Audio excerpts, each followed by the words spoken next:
অবিশ্বাস্য হলো ঘটনা সত্য।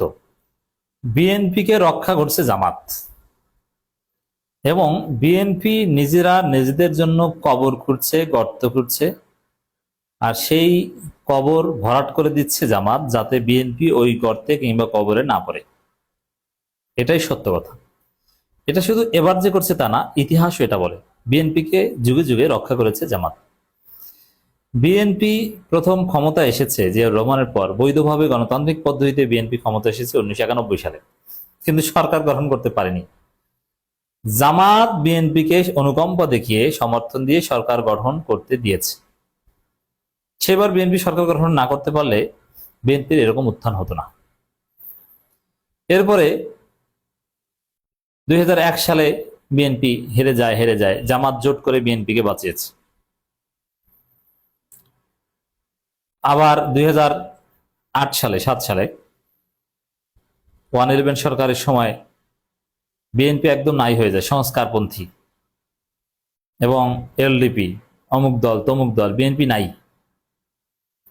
সেই পর্যায়ে জামাত নানানভাবে আলী আহসান মুজাহিদ বিএনপিকে ইউনাইটেড থাকতে সহায়তা করেছে এবং জামাত মোটেই সংস্কারপন্থীদের সাথে কোনো কোঅপারেট করেনি এবং তাদেরকে প্রশ্রয় দেয়নি। খালেদা জিয়ার যে অরিজিনাল বিএনপি, জামাত সেটার সাথে কোঅপারেট করে, যেমন কি বিভিন্ন স্থায়ী কমিটি মিটিং ডাকার পরামর্শ বা নানান জায়গা টাকাও দিয়েছে। কারণ 111 সরকার প্রথম দিকে জামাত খুব নিরাপদে ছিল, যার ফলে জামাত বিএনপির পক্ষে মিছিলও করেছে। এরকম ইতিহাসও পাওয়া যায়, যুগে যুগে বিএনপিকে রক্ষা করেছে জামাত ইসলামী।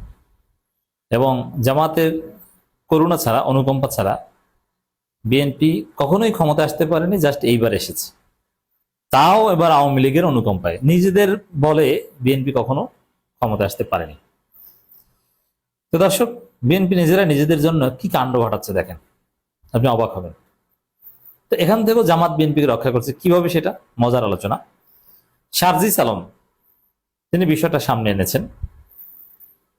সার্জিস আলম মুখ্য সংগঠক উত্তরাঞ্চল এনসিপি, যিনি এমপি হওয়ার কথা ছিলেন। এমপি হলে ভালো হতো, যথেষ্ট ভালো বলেন এবং অসাধারণ টকশো করেন, উপস্থিত বুদ্ধি ভালো, ডিবেট করতে পারেন এবং পারফেক্ট জবাব দিতে পারেন। সার্জিস আলম বলেছেন, বিএনপি যদি মনে করে তারা বিরোধী দলের কবর খুঁড়বে এবং সংসদীয় স্বৈরতন্ত্রের পথে হাঁটবে, তবে সেই কবরে তাদের জায়গা সবার আগে হবে।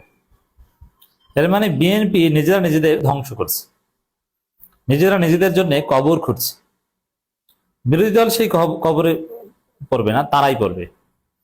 যেমন দেখেন, তত্ত্বাবধায়ক সরকার বাতিল করা, তত্ত্বাবধায়ক সরকার ধ্বংস করার উদ্যোগ নিয়েছিল বিএনপি। এই জন্য বিচারপতিদের বয়স বানানো, পছন্দের লোককে প্রধান উপদেষ্টা বানানো, নানান কিছু করেছিল।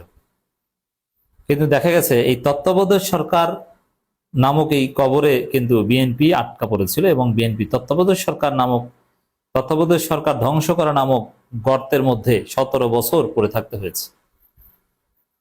অথচ তত্ত্বাবধায়ক সরকার বাতিল বিএনপি করতে চেয়েছিল, ধ্বংস করতে চেয়েছিল আওয়ামী লীগকে ফাঁদে ফেলানোর জন্য, কিন্তু আওয়ামী লীগ ফাঁদে পড়েনি। আওয়ামী লীগ কিন্তু ক্ষমতা এসে গেছে এবং 17 বছর ছিল, বরং বেকায়দায় পড়েছিল বিএনপি, ধরা খেয়েছিল বিএনপি।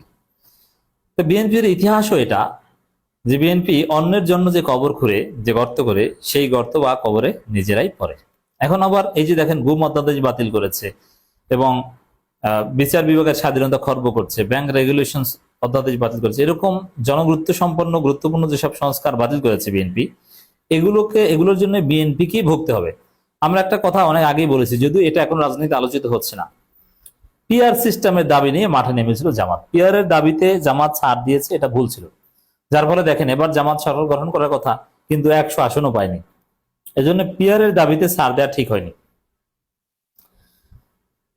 তখন আমরা একটা কথা বলতাম, বিএনপি আজকে পিআর সিস্টেমের বিরোধিতা করে, একদিন বিএনপি নিজেরাই পিআরের জন্য মাঠে নামবে, যেমনটা হয়েছিল তত্ত্বাবধায়ক সরকারের বিষয়ে। বিএনপি তত্ত্বাবধায়ক সরকারের বিরুদ্ধে ছিল। বিএনপি বলতো তত্ত্বাবধায়ক সরকার কি খায় না মাথায় দেয়, জনগণ তত্ত্বাবধায়ক সরকার বুঝে না।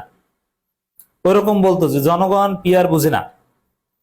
সেই বিএনপি তত্ত্বাবধায়ক সরকারের জন্য 17 বছর সমস্ত জুলুম নির্যাতনের শিকার হয়েও আন্দোলন করেছে, চেষ্টা করেছে, তাও আনতে পারেনি, ছাত্র জনতা এনে দিয়েছে। মানে বিএনপি নিজেরা যে জিনিসের বিরোধিতা করে পরবর্তীতে সেই জিনিসের জন্য তাদের জীবন দিতে হয়, অর্জন করতে চায় সেইটা। এরকম পিআর সিস্টেমও একদিন বিএনপি এভাবে চাইবে, লিখে রাখেন। কারণ বিএনপির জনপ্রিয়তা যেভাবে কমছে, জামাতের জনপ্রিয়তা যেভাবে বাড়ছে, জামাত যেভাবে লাইন গার্ড গুছাচ্ছে এবং যেভাবে সবকিছু বুঝতে পেরেছে, তাতে আগামী নির্বাচনে বিএনপির অবস্থা ভয়াবহভাবে খারাপ হবে। দেখা যাবে যে বিএনপির অনেক এমপির অল্প কিছু ভোটের ব্যবধানে হেরে গিয়েছে, বিএনপি 100-র কম আসন পাবে, কিন্তু ভোটের পার্সেন্টেজ মোটামুটি ঠিক আছে। তখন বলবে যে না, পিআর সিস্টেম থাকলে তো কত লাভ হতো।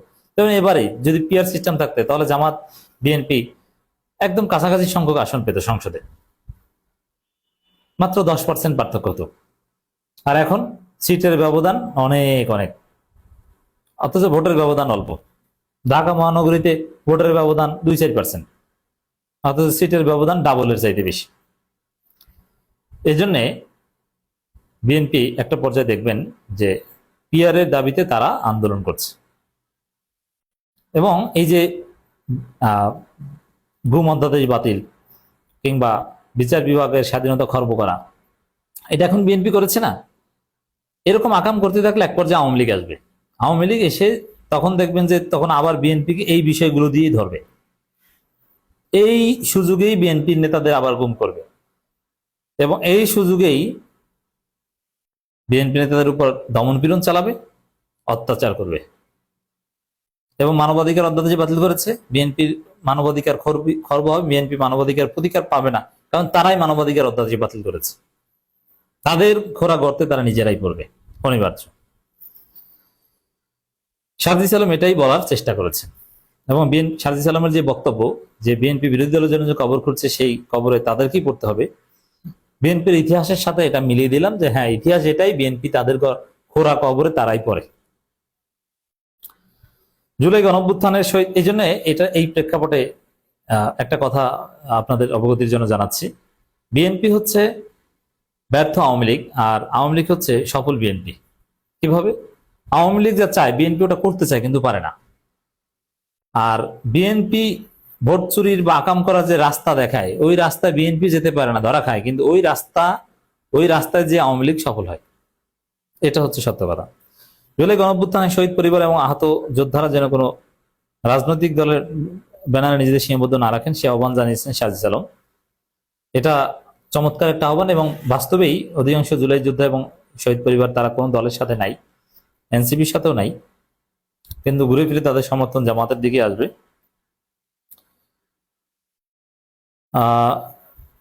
বিএনপির সাম্প্রতিক কর্মকাণ্ডের ব্যাপক সমালোচনা করেন সারজিস আলম, এবং বিএনপি ফ্যাসিস্ট হয়ে উঠছে এই আশঙ্কা প্রকাশ করেন সারজিস আলম। কিন্তু তারা নিজেরা তো ফ্যাসিস্ট হতে পারবে না, কিন্তু ফ্যাসিস্ট হওয়ার যে রাস্তা তৈরি করছেন, এই রাস্তায় অন্য কেউ ফ্যাসিস্ট হবে, তারপরে বিএনপি ডলা খাবে, পরিস্থিতি সেটাই যাবে। এর মানে বিএনপি নিজেরা কবরে ঢুকানোর রাস্তা করছে, নিজেদের কবর নিজেরা করছে।